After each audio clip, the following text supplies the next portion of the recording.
karena aku nggak nyaman dia nempel-nempel itu aku langsung pergi guys waktu di Hajar Aswad itu. Dan akhirnya aku geser sampai arah aku bisa nyium Hajar Aswad, alhamdulillahnya. Tapi setelah itu kepotong sama azan subuh dan aku ngambil barisan buat sholat. Nah ketika aku udah sholat nih, ya Allah, aku tuh ke Multazam mau berdoa di situ dan aku tuh pengen megang, aku bisa masuk ke barisan yang ke Multazam tuh di depan persis dia megang, ya Allah. Dia benar-benar kayak megang bawahku dan itu aku pikir tuh orang nempel tuh karena memang ngedesak-ngedesak, tapi ternyata dia tuh benar-benar megang, ya Allah. Aku langsung iniin tangannya. Ya Allah, sumpah. Ini pengalaman.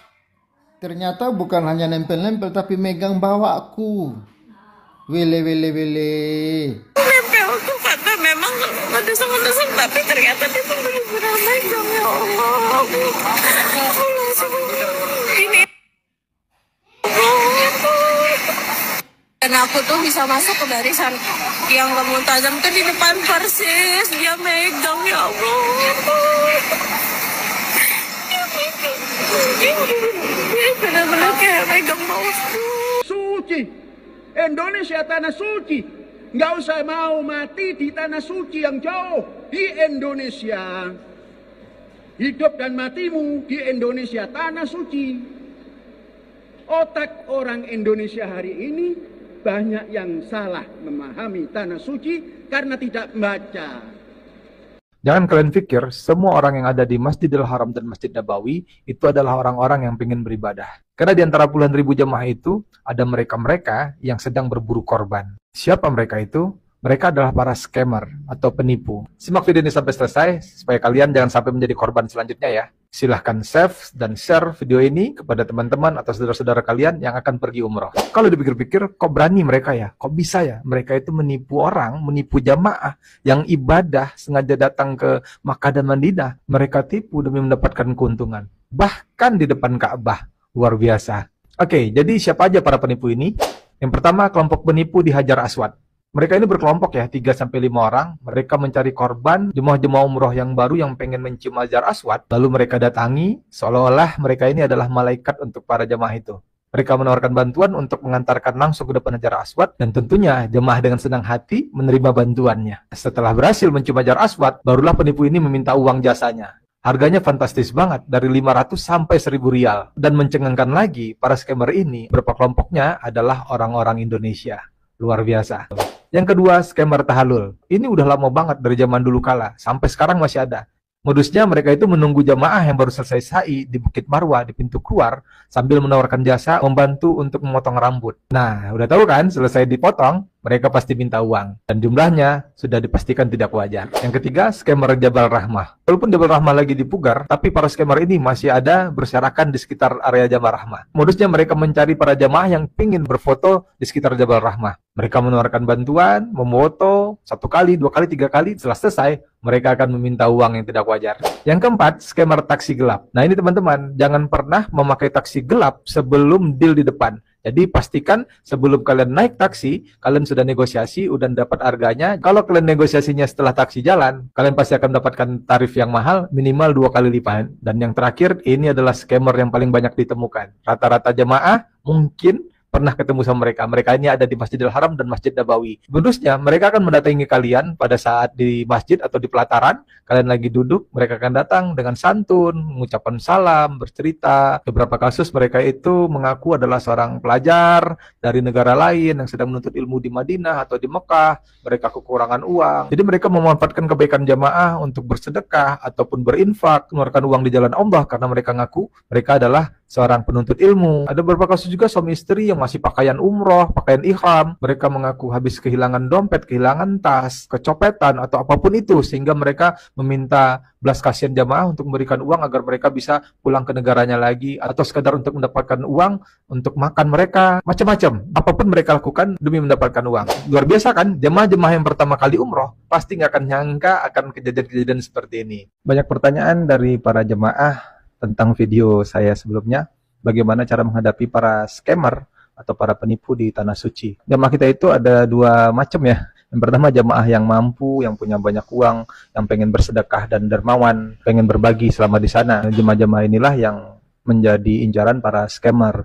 Yang kedua adalah jemaah-jemaah yang pas-pasan, jemaah yang tidak banyak uang tapi menjadi korban dari para scammer ini. Kesini-sini makin banyak para scammer ini, penipu ini. Jadi alangkah baiknya semua jamaah itu bisa mengantisipasinya. Nah, gimana caranya sih untuk menghadapi mereka? Gimana sih tanda-tanda mereka? Karena mereka ini selalu berkamuflase, mereka ini nggak kelihatan. Mereka seperti jemaah-jemaah yang lain kebanyakan. Yang pertama, tetap waspada. Jangan mudah percaya dengan orang memberikan bantuan secara cuma-cuma, memberi hadiah, atau yang menceritakan cerita sedih secara tiba-tiba. Biasanya itu adalah modus mereka. Perhatiin gerak-gerik mereka ya. Biasanya mereka itu akan mulai mendesak atau memaksa. Khusus untuk Hajar Aswad, teman-teman, sudahlah jangan memaksakan untuk mencium Hajar Aswad, apalagi sampai membayar orang, menyewa joki untuk menuju ke sana. Hukumnya sunnah untuk menyentuhnya, jangan sampai kita melakukan perbuatan haram dengan menyakiti orang lain, menyakiti jamaah lain. Kalaupun pengen maksa untuk Hajar Aswad, ikuti jam-jam yang disediakan oleh otoritas tempat yang dijaga dengan askar-askar tanpa berdesakan dan tanpa berkerumun, karena ada slot antrian biasanya itu sebelum azan sholat subuh. Yang kedua, hindari memberi informasi pribadi ya. Jangan kasih tahu informasi tentang keuangan, nomor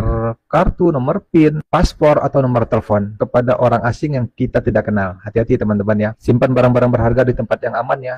Pegang selalu tas kalian, cek selalu di mana posisinya, jangan pernah dilepaskan dari badan kalian. Kalau misalnya itu diselempang, jangan pernah diletakkan di lantai atau lepas dari badan kalian. Yang ketiga, hati-hati dengan donasi spontan. Nah, ini banyak terjadi ya di Masjidil Haram atau di Masjid Nabawi. Orang-orang yang meminta sumbangan dengan cerita yang menyentuh, ngaku mereka dari Palestina, Suriah, atau negara-negara lainnya yang butuh bantuan. Mereka memanfaatkan momen ketidaktahuan jamaah apakah mereka benar-benar berasal dari sana atau tidak. Penipuan donasi ini aja tidak hanya terjadi di Arab Saudi, di negara kita aja banyak banget penipuan seperti ini. Yang keempat, tolak dengan sopan. Kalau mereka terasa mencurigakan, kalian tolak aja. Kalau misalnya orang Indonesia bilang, maaf, saya tidak bisa membantu, maaf, saya tidak mau. Kalau bukan orang Indonesia, cukup bilang no, atau gelengkan kepala, jangan terlalu lebih pusing atau nggak enakan, senyumin, cuekin, tinggalin. Itu adalah langkah yang paling jitu. Yang kelima, laporkan kepada petugas. Kalau kalian menemukan itu, kalian merasa terdesak, mereka tetap maksa, kalian cukup teriak. Kalau kalian askar, panggil askarnya, atau kalian rombongan, ada mutoif, panggil mutoif, atau teman-teman kalian yang rasa-rasa bisa melindungi kalian, langsung panggil mereka untuk minta bantuan.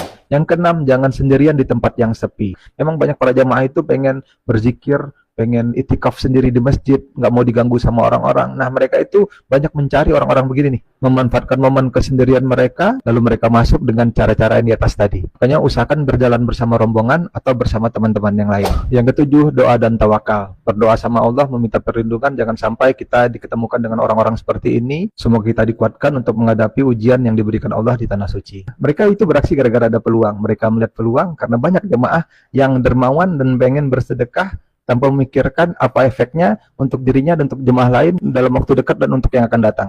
Pihak keamanan di sana pasti akan menertibkan mereka dengan segala kemampuan mereka. Masalahnya, oknum-oknum ini udah pintar, udah terorganisir, dan mereka tahu gimana caranya mereka tidak ketahuan. Teman-teman, kemarin kejadian salah seorang jamaah dari Sulawesi berumur 50 tahun lebih itu meninggal di Masjidil Haram ketika melaksanakan tawaf. Rahimahullah diduga sedang bertawaf dan mencoba untuk mencium Hajar Aswad. Tapi qadarullah karena di sana padat, berdesak-desakan, dorong-dorongan, beliau terjatuh dan akhirnya diinjak oleh para jamaah yang pengen mengusap dan mencium Hajar Aswad juga. Pentingnya ilmu sebelum melakukan amalan, karena jangan sampai kejadian seperti ini berakibatnya fatal bagi para jamaah. Mencium Hajar Aswad itu sunnah, tidak diwajibkan. Jangan sampai kita melakukannya, kita malah menzolimi orang. Nah, jamaah yang ini adalah salah satu yang terzolimi akhirnya. Karena mungkin dia tidak kuat, kalah dengan kekuatan dari jemaah-jemaah yang lain. Mungkin dari luar negeri lebih besar, lebih kuat, dan lebih fit. Jadi kesimpulannya teman-teman ya, menyentuh Hajar Aswad itu tidak wajib.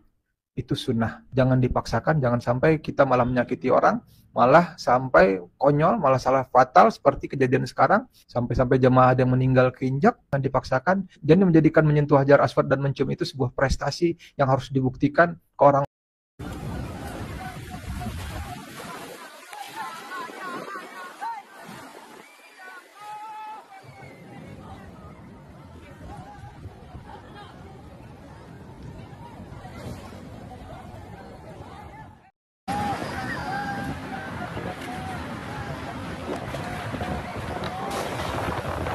Iya, shalom teman-teman semua. Terima kasih sudah menonton video ini dan kiranya lewat video ini menjadi satu pembelajaran bagi kita semua dan terlebih-lebih khusus saudara-saudara kita yang berkunjung di daerah atau di negara Arab sana.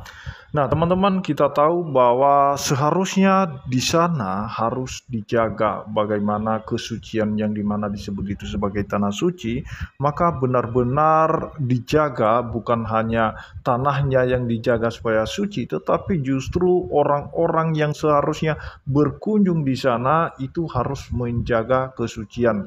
Nah, itulah sebabnya Yesus mengajarkan bahwa sebenarnya kesucian itu tidak hanya sebatas terlihat dari penampilan saja, tetapi itu harus jauh ke lubuk hati kita, itu harus bisa kita pastikan suci. Nah, jadi teman-teman, kalau hati kita sudah suci, maka segala sesuatu perbuatan tindakan kita akan suci. Artinya tidak menyakiti orang lain, tidak membuat orang lain merasa dirugikan atau dilecehkan dan lain sebagainya. Tetapi malah justru yang di sana, yang dianggap di sana sebagai tanah yang suci, yang seharusnya tidak terjadi hal-hal seperti yang diceritakan oleh wanita tadi, di mana di sana dia mendapatkan perbuatan-perbuatan atau tindakan-tindakan yang memang tidak mengenakan teman-temannya, yang merugikan dirinya sendiri. Nah, yang seharusnya benar-benar dijaga di sana perbuatan kelakuan mereka, tetapi pada faktanya di lapangan justru banyak orang-orang yang melakukan kecurangan, melakukan tindakan-tindakan yang bertentangan dengan hukum keagamaan, misalnya teman-teman ya. Nah, itu yang diceritakan oleh seorang pria tadi, bahwa di sana kalau berkunjung mesti harus berhati-hati karena di sana punya kelompok-kelompok tertentu yang memang mendapat melakukan tindakan-tindakan yang menguntungkan diri mereka sendiri, yang memang justru perbuatan mereka, tindakan mereka justru melawan hukum-hukum keagama mereka sendiri. Jadi seharusnya itu tidak boleh terjadi, apalagi itu disebut sebagai pusat penyembahan mereka lah, bilang begitu. Nah, jadi biarlah kiranya ini menjadi edukasi bagi kita semua, dan kiranya orang-orang yang berkunjung di sana justru bisa mendapatkan hidayah. Kita doakan karena kita lihat banyak orang yang berkunjung di sana justru mereka menemukan keselamatan itu, berjumpa secara pribadi dengan Kristus. Terima kasih, Tuhan Yesus memberkati kita semua. Shalom.